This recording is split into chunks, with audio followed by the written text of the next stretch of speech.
There are over 92 leaders in the One Piece card game. Frankly, it's a lot. Finding out which deck is for you is quite difficult if you don't know where to start or you're a new player. In this video, I'll be showing you the current best decks, the best new player picks, and some fun recommendations on the side. I'll also be touching on the color pie itself and giving some budget recommendations.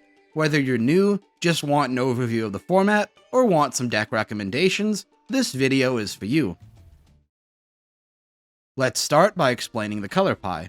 Luckily, this format, all colors have strong options and can be competitively successful, but the mechanics you'll be interacting with change. Red is the color of power manipulation and aggro. You have the most rush units, and most red decks like to play fast. You also have unique event synergy options, and some rested Dawn manipulation. Recently, we've seen some defensive power manipulation options that add a bit of depth to this color's interactions. Green is the color of board spam and resting manipulation. Most green decks can spam out boards incredibly quickly by cheating units in some form. Green can also restand units for extra attacks, reuse extra Dawn, or freeze an opponent's board. Blue is the color of value and control. You've got the best removal in the game and even options for hand control. Deck stacking, draw power, and bot deck removal are inherently broken mechanics, but the leaders and your actual units can be lacking compared to other colors. Purple is the color of Dawn manipulation. This means ramping quickly and paying Dawn itself as a cost. With such a heavy cost, anything is going to be possible. You have access to removal, healing, board spam, draw power, and anything. You just have to know how to manage it. Yellow is the color of life manipulation. Healing, trashing an opponent's life, or stacking your own life is all key parts of this color's gimmick. Yellow is also the color with the most triggers. Most yellow decks tend to be top-end focused, but really anything goes as long as it messes with life. Black is the color of KO removal and trash synergy. You quickly fill up your trash, then play units from it, all while removing your opponent's options. This color also messes with cost, meaning you can either increase your cost defensively or decrease your opponent's. So, this format is in a weird place. After the ban list, most of the previous meta has moved into rogue status. Older decks like Dofi, Rob Lucci, and Black Yellow Luffy are still playable, but now they have holes in their game plan. The meta right now is built around secondary options of the previous format that were ignored by the ban list. Even if these decks have clear weaknesses, they're definitely the best overall. Green and red decks specifically have made a push, with the new navy options for green and the new starter deck options for red. This format also has a wide pool of rogue options. Lowering the higher power floor for the meta gave room to forgotten about and undersupported options. I'd expect the list of best decks to change until the next meta in EB01 and OP11 under the two Luffys. My new player recommendations for this format are trying to hit a sweet spot between what's good to play now, what's likely going to be good going into set 11, and what's affordable for new players. Not every deck meets these three categories, but I try to get a solid selection of decks that meet at least two of these categories. Without further ado, let's look into our meta decks in no particular order. First up, we have Blackbeard. Blackbeard can best be described as an anti-gameplay strategy. His leader turns off on play effects, most of his removal ignores on KO effects, and his best options either can't be removed or punish the opponent for trying. Blackbeard kind of drags the game back into a set 1 playstyle. The deck is trying to build a board of powerful units, then slamming down 10 drops to shut off an opponent's late game tempo. It's very unique in the current environment. The deck is quite strong, but it can struggle a lot against faster matchups, since it has to very tightly manage cards in hand and control board. Plus, the deck is very dependent on seeing its stage for setup.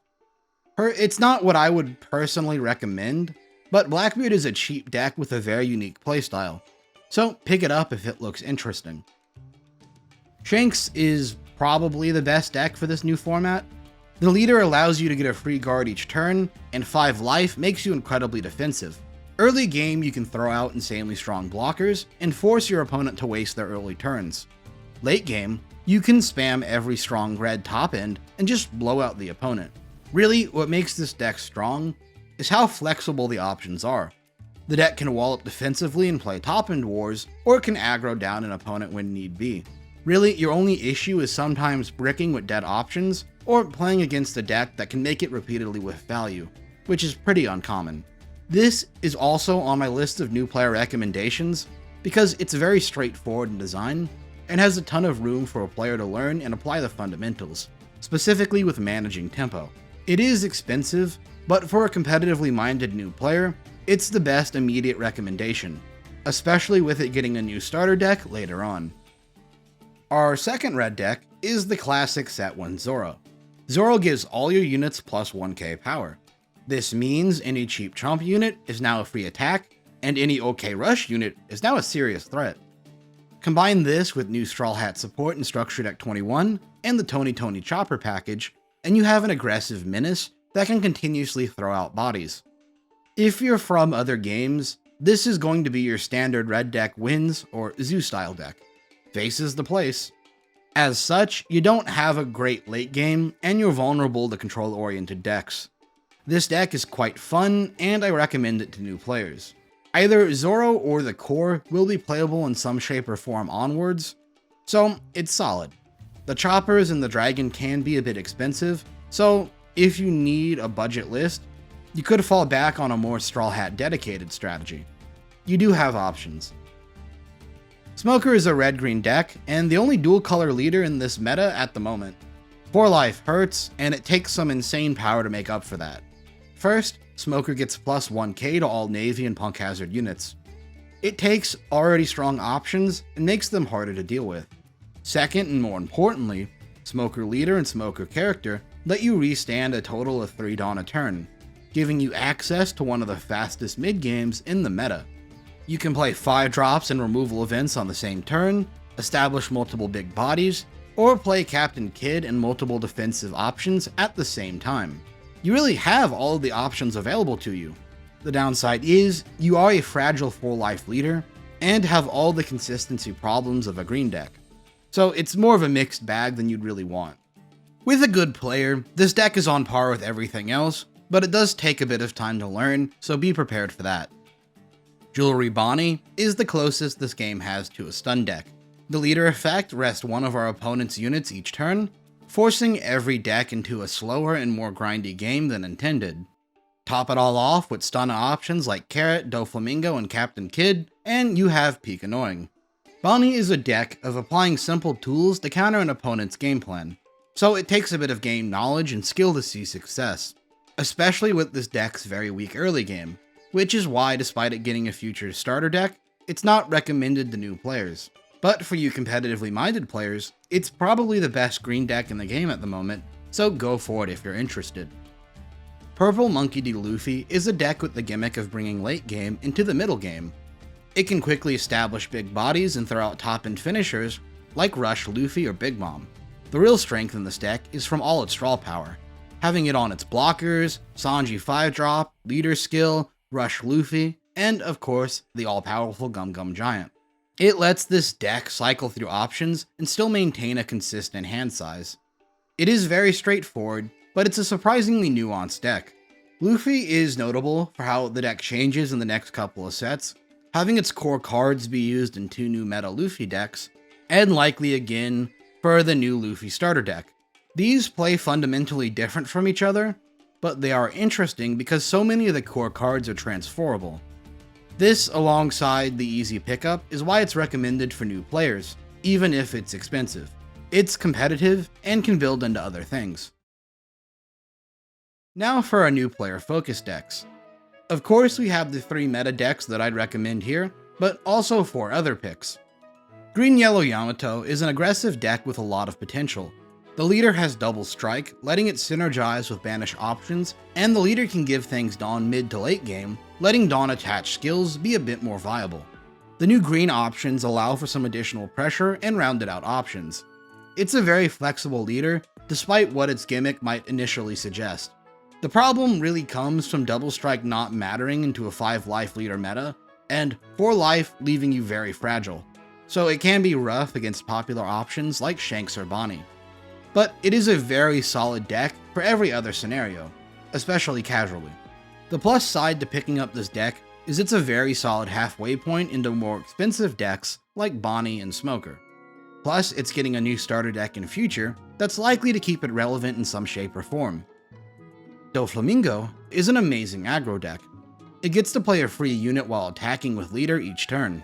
The deck uses options to stack your top deck and dig for options, as well as Blackbeard to speed up games.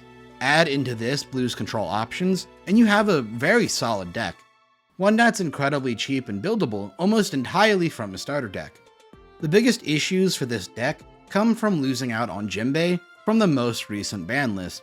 It's a very big hit to tempo, and it makes already close matchups now unfavorable. But Dofi is still an excellent deck, with every other tool that made it effective previously, so I can easily recommend it. Belo Betty is an aggro deck. You discard a card and give 3 of your units plus 3k power each turn. It makes for absurd pressure. Combine this with the Revolutionary Army's free board spam and all the amazing triggers in yellow, and you have a very solid pick. Be careful though, this deck is extremely fragile, lacking hand advantage and being low life already, so it either wins or loses very quickly. This deck is always likely to be kind of okay, and it's getting some more support in future, keeping it relevant as a rogue pick.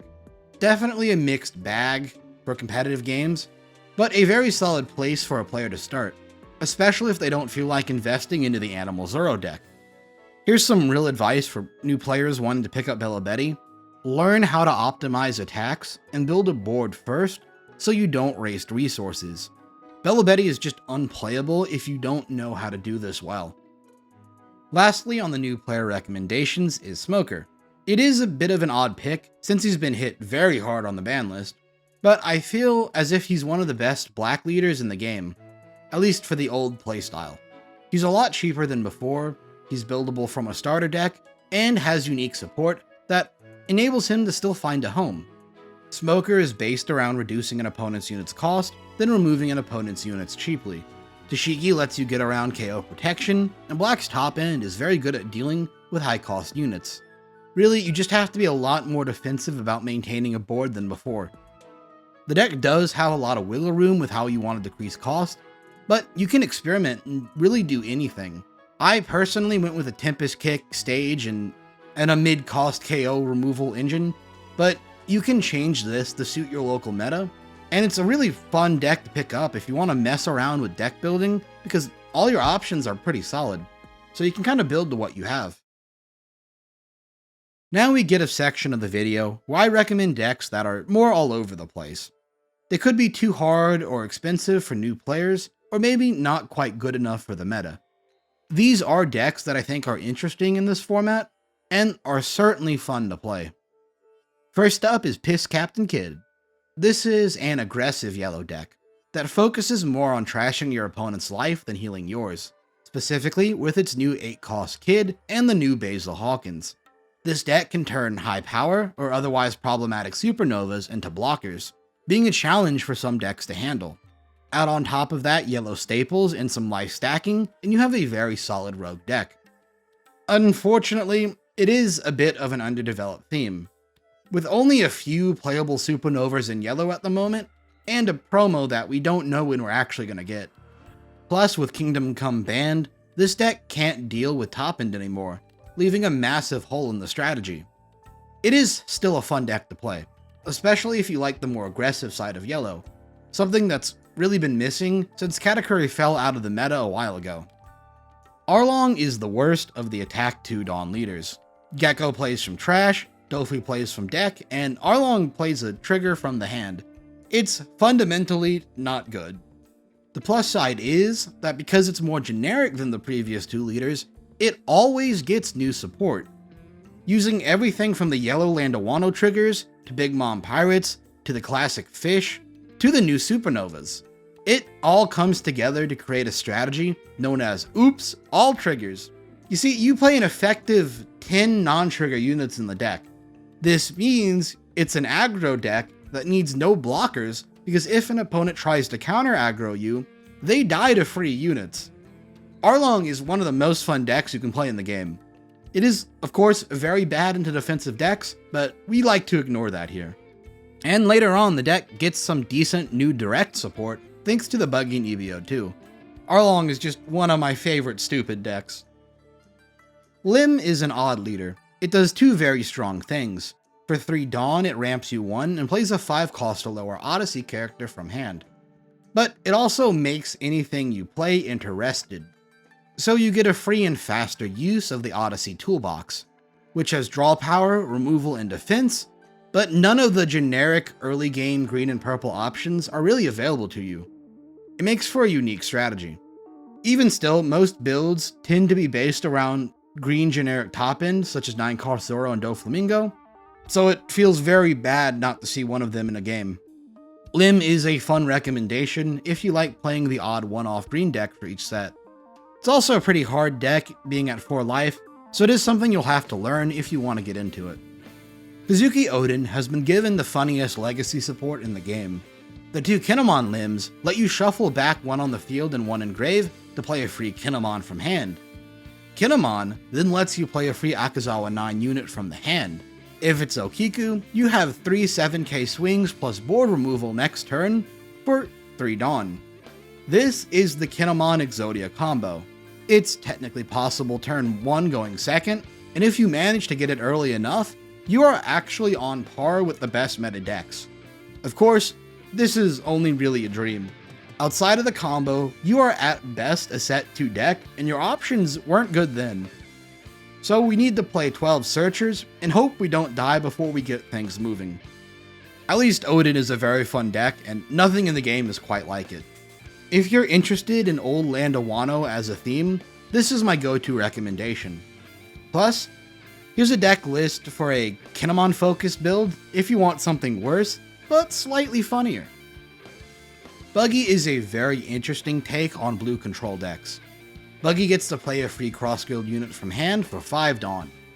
He has options here ranging from extra blockers, extra draw power, removal, and a 4-attack floodgate.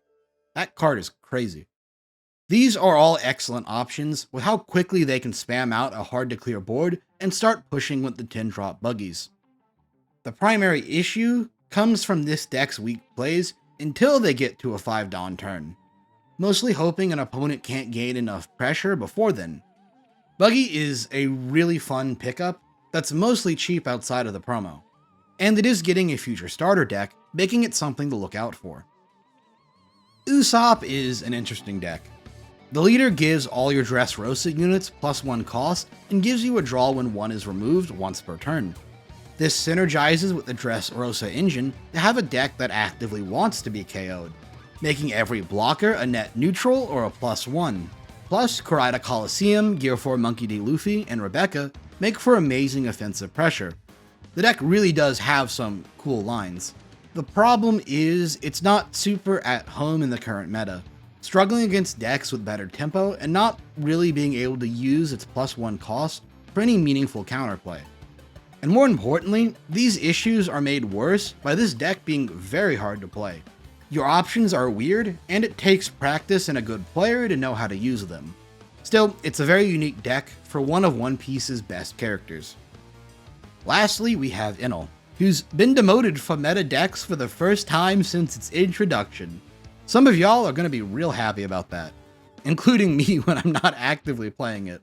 To protest Bandai banning Kingdom Come and taking away my interaction, I've decided to make a build that actively punishes a player for playing the game. This build has 3 areas of pain. First, it has unkayable units, specifically Kikanojo, Basil Hawkins, and Shirahoshi. If an opponent wishes to interact with them, they get actively punished and are put into a position to usually lose the game. You might think, well wait a minute, can't an opponent just non-KO remove them? And sure, they can get rid of 1, but can they get rid of 3? The second point is this deck's abhorrent use of triggers. It's always been obnoxious, but by adding the bare minimum of free units, it makes an opponent negatively progress even more from attacking into life. Which plays into the third point, that we still have the classic Enel heal loop. So if a game goes on long enough, an opponent can't even attack with their units without giving up the game immediately. Follow these 3 strategies, and most opponents will actively hate the deck, the game, and you. It's quite fun. Alright, so that's everything for this time. It's a fun meta overall, and it'll likely continue until OP11 shakes it up into a Luffy-centric meta. Thanks for watching, and I'll see you next time.